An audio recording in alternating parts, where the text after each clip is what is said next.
मैं आपका संदेश आपके बेटे यूसुफ तक जरूर पहुंचाऊंगा। यीशु, मुझे भी मेरी बेटी के पास एक संदेश भेजना है। टीले के पास वाले गांव में मेरी बेटी वहां रहती है। मैं उसकी खुशियों के लिए रोज प्रार्थना करता हूँ। मैं उससे पूछना चाहता हूँ कि क्या वो भी मुझे याद करती है।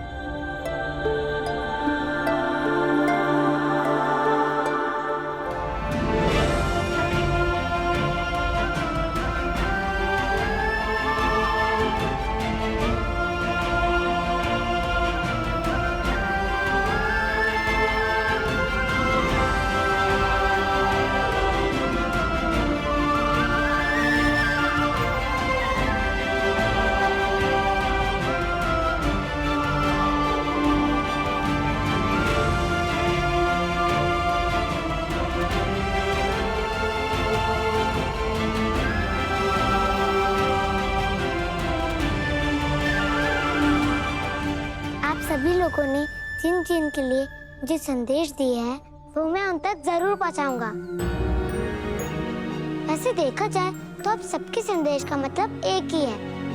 आप बस यही चाहते हैं कि आपके अपने आपको बुला ना बैठे, है ना? मैं कल फिर आऊंगा और आप सबसे खूब सारी बातें करूंगा।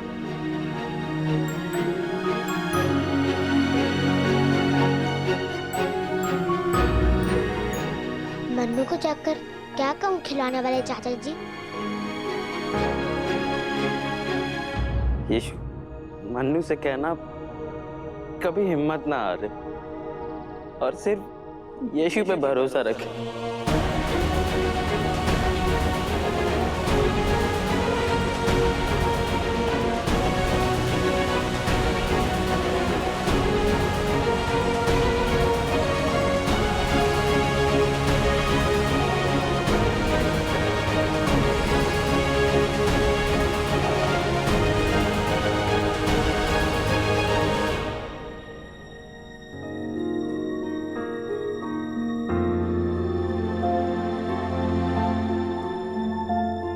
मरियम, रुको, अरे सुनो तो।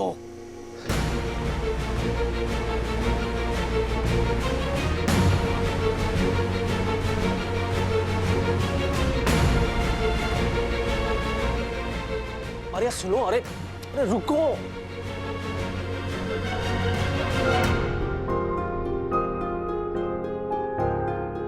मन्नू,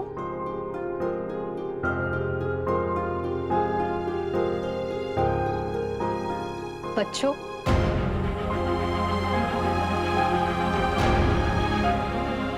आज से मन्नू हमारे साथ रहेगा। अच्छा, इसलिए माँ को गुस्सा आ रहा था? हाँ, लेकिन तुम लोग चिंता मत करो, सब कुछ ठीक हो जाएगा। जी दादी।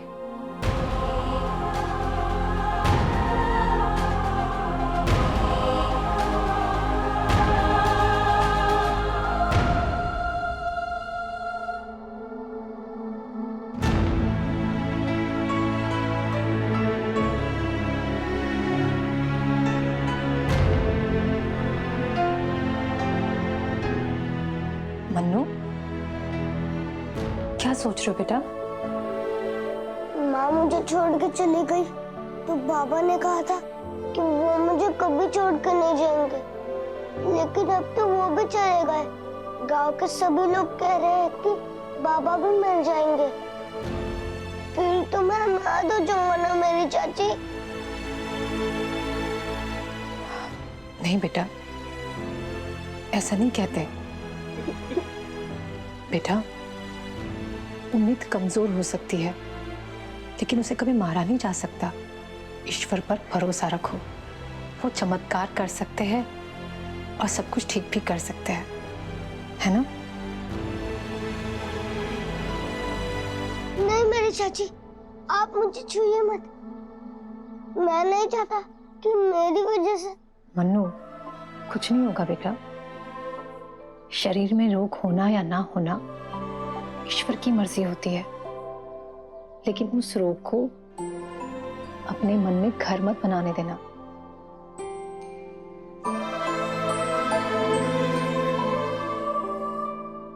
चलो आओ, खाना खा लो। बैठो।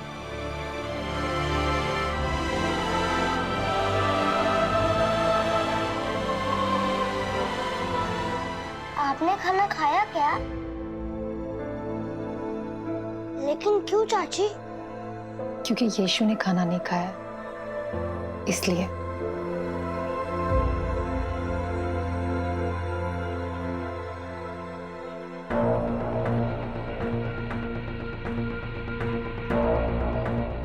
कुछ समझ नहीं आ रहा कि घर जाने का रास्ता इस तरफ है या उस तरफ। पिताजी,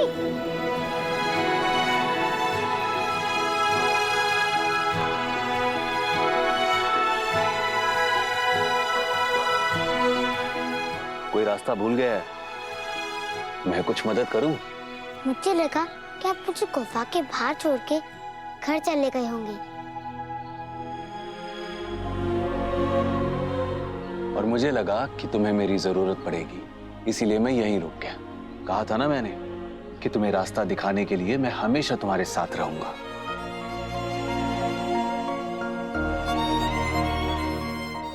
आओ चले, अंधेरा हो रहा है।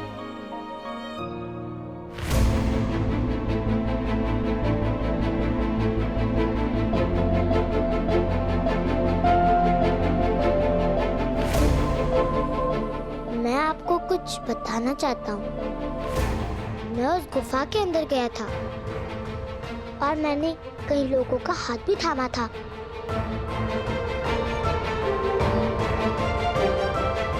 आप मुझसे नाराज हैं?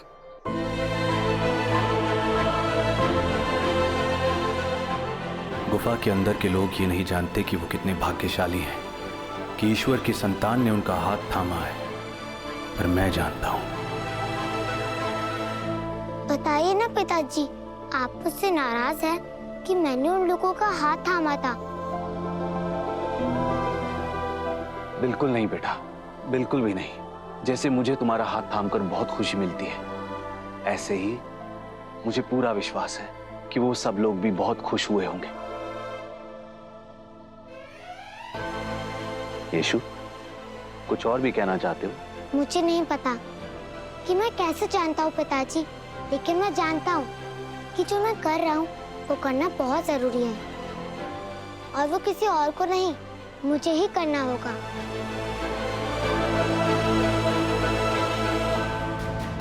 मैं यहाँ ये सोचकर रुका था कि यीशु को राह दिखाऊंगा, पर संसार के मसीहा का जन्म तो संसार को राह दिखाने के लिए ही हुआ है, यहाँ तक कि मुझे भी।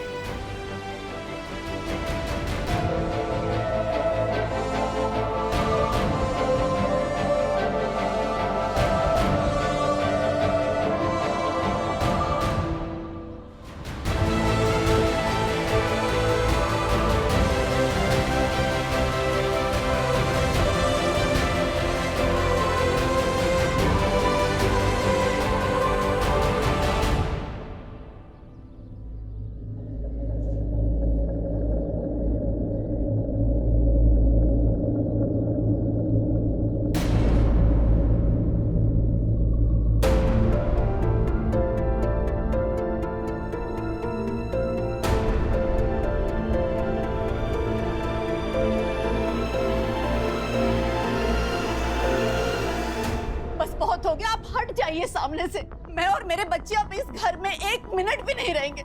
आप देख रहे हैं ना, आज घर के बाहर काले झंडे लगा दिए हैं। पता चला कल को हम सबको उठा के उस कोड वाली गुफा में भेज दिया। ऐसा मत करो मारिया, देखो तुम शांत हो जाओ, हम आराम से बात करते हैं ना। क्या होगा बात करने से? कुछ नहीं होने वाला है। जिसके जो मन में आए वो किया जा रहा है। आखिर इस घर में मेरी सुनता ही कौन है? घर छोड़कर मत जाइए चाची।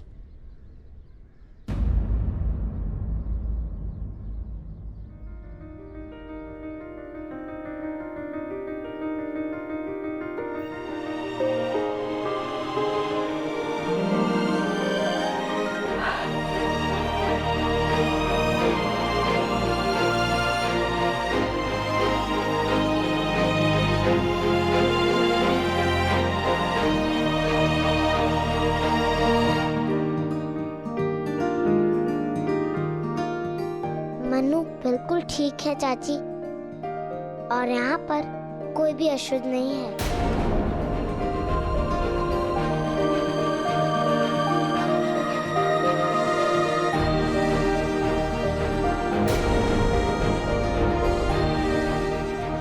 उदास मत तो मन्नू, भरोसा रखो, सब कुछ ठीक हो जाएगा। वो रही सही कसर तुम्हारे बेटे ने पूरी कर दी। एक तो खुद कोढ़ियों की गुफा से जाकर आया है, ऊपर से इस कोढ़ी के बेटे का हाथ पकड़ के कह रहा है कि सब ठीक होगा।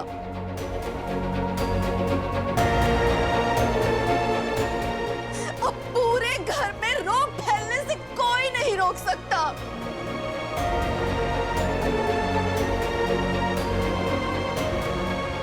छूने से रोग नहीं फैलता चाची, छूने से प्रेम फैलता है।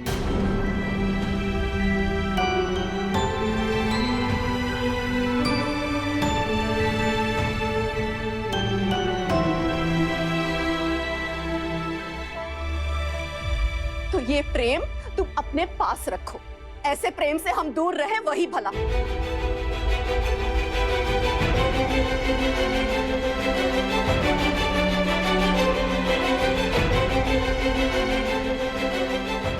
चलो। माफ कीजिए माँ, मैं आपका अनादर नहीं करना चाहती, पर मन्नू हमारा दोस्त है और मैंने यीशु पे जैसे सीखा है कि मुश्किल समय में कभी भी अपने दोस्त का साथ नहीं छोड़ना चाहिए।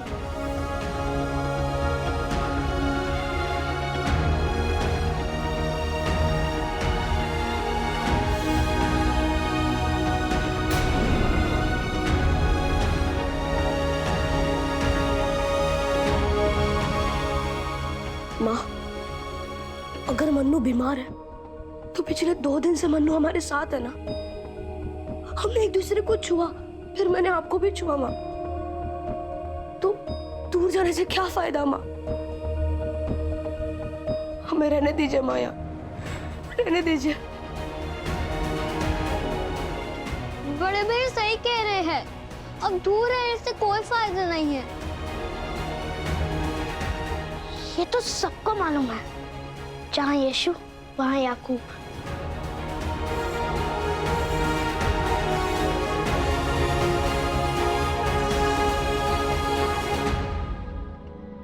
भाभी, कम से कम बच्चों के खातिर तो रुक जाइए। इस घर में बच्चों को माँ की नहीं, यीशु की ज्यादा फिक्र है। तो फिर मेरे यहाँ रहने ना रहने से क्या फर्क पड़ता है किसी को? मैं लीना जी के यहाँ जा रही हूँ। आपकी बुद्धि अगर काम करने लगे तो आ जाइएगा बच्चों को लेकर। देखो मारिया, मैं तुम्हारे साथ नहीं आ सकता हूँ।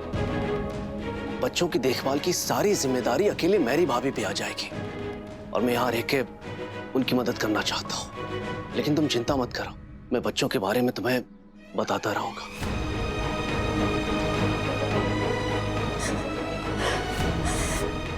भाभी,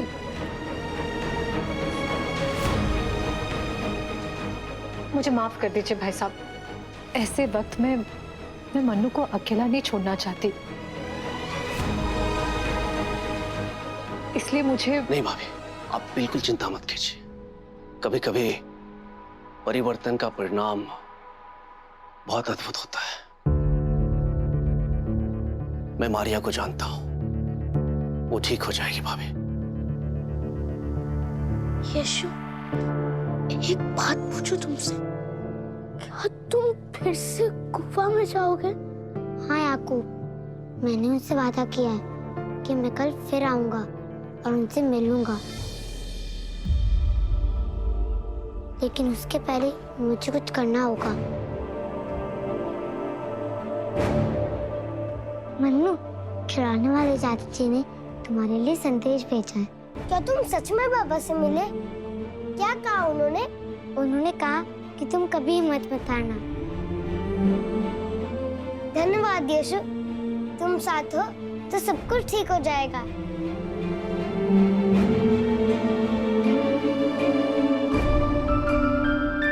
बच्चों, अब तुम लोग आराम कर लो। और मन्नू, अगर तुम चाहोगे तो कल सुबह मैं, यीशु और यीशु के पिताजी तुम्हारे साथ तुम्हारे बाबा को मिलने जरूर चलेंगे।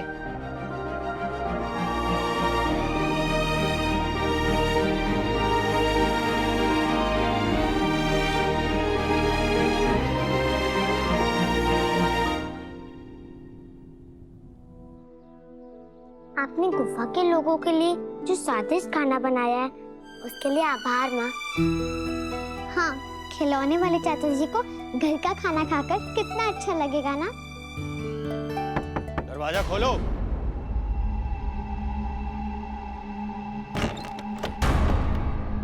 रब्बी गुरुजी ने मन्नू को साथ लेकर आप दोनों को तुरंत बुलाया है।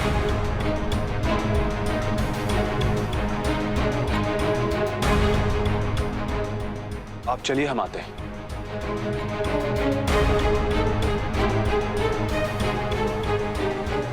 माँ, क्या मैं गुफा में अकेले चला जाऊं? जाना बहुत जरूरी है क्योंकि मैंने उन सबसे वादा किया है कि मैं आऊंगा।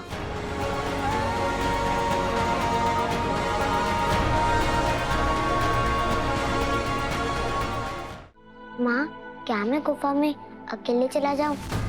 जाना बहुत जरूरी है क्योंकि मैंने उन सबसे वादा किया है कि मैं आऊंगा। पर यीशु भैया अकेले कैसे जाएंगे? मैं जाऊंगी यीशु के साथ।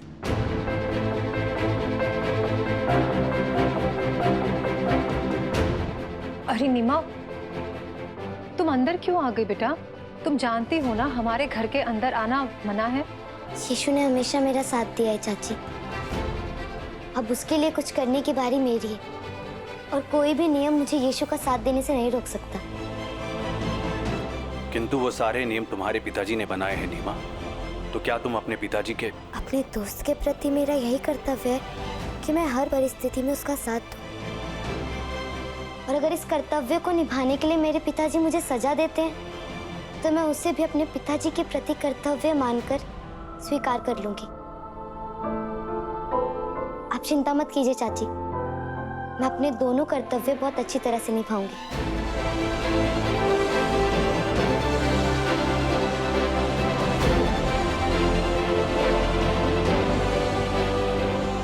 चलिए यीशु।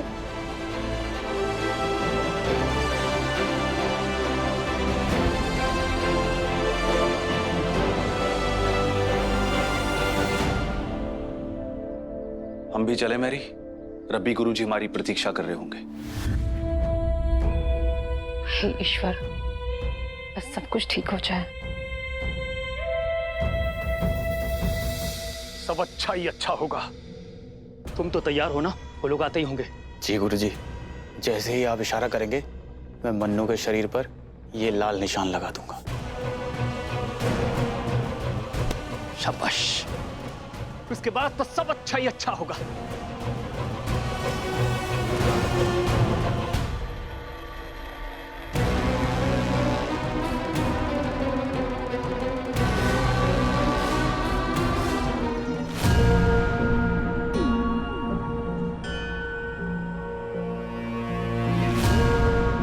गुरुजी, आपने हमें कैसे याद किया? तुम्हें याद है ना, हमने कल कहा था कि कोढ़ कहीं पूरे गांव में ना फैल जाए। इस बात की हमें बहुत चिंता है। जी। इसलिए हमें मन्नू के शरीर का निरीक्षण करना होगा। क्या? ताकि पता चल सके कि उसके शरीर में कहीं कोढ़ का कोई लक्षण तो नहीं दिखाई दे रहा।